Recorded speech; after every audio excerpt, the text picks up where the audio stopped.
This is verse 28 of the 11th chapter, Gospel of Matthew. Jesus has just been indicating that no one knows the Father except the Son, and no one knows the Son except the Father, and those to whom the Son wills to reveal the knowledge of the Son and the Father. And it seems that following on the heels of that, we have now an invitation, but we can assume it's an invitation to those who have ears to hear, as Jesus otherwise says. So we have this invitation now, douta. This is an interjection. It means come. Pros means to, means toward. It's normally used with a person, as it is here. Implies motion in this case, so come to takes the accusative in the direct object, so come to me. And then the subject that he has in mind, pontes, is from pos, passa, pon. It means all or every. In this case, this is in the plural, so all. And then with the participle, all the kopiontes. This is based on the underlying verb kopto, which means to chop. And out of that arises the idea of laboring, as in someone chopping wood or some such thing. And then, of course, it's stretched way beyond that to anybody that labors. And probably the sense here that Jesus has in mind is those who labor under the heavy religious restrictions that were imposed on them in that culture at that time. So come to me, all the laboring ones, would be the idea.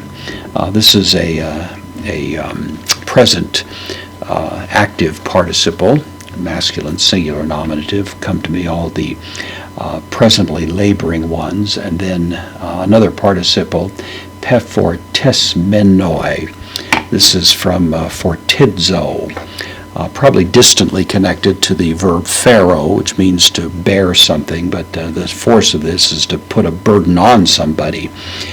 So that means I burden something, as in burdening a person or an animal, something like that. This is a perfect passive participle, so it means some people that have been laden down and continue to be so. It's masculine plural nominative, so these two participles, of course, come together. So come to me, all you who labor and have been heavily burdened, laden down, kago, a combination of kai and ego, and I, anapauso. This is from anapao.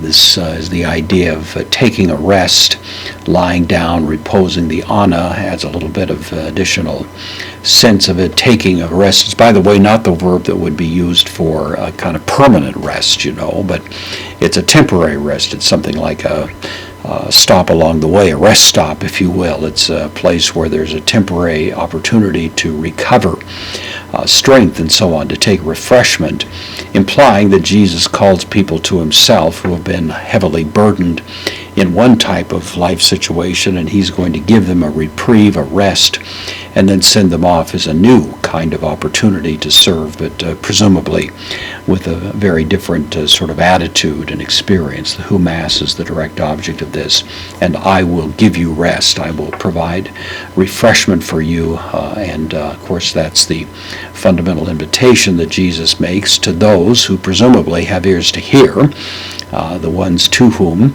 he has promised to make known the truth of himself and the truth of the Father.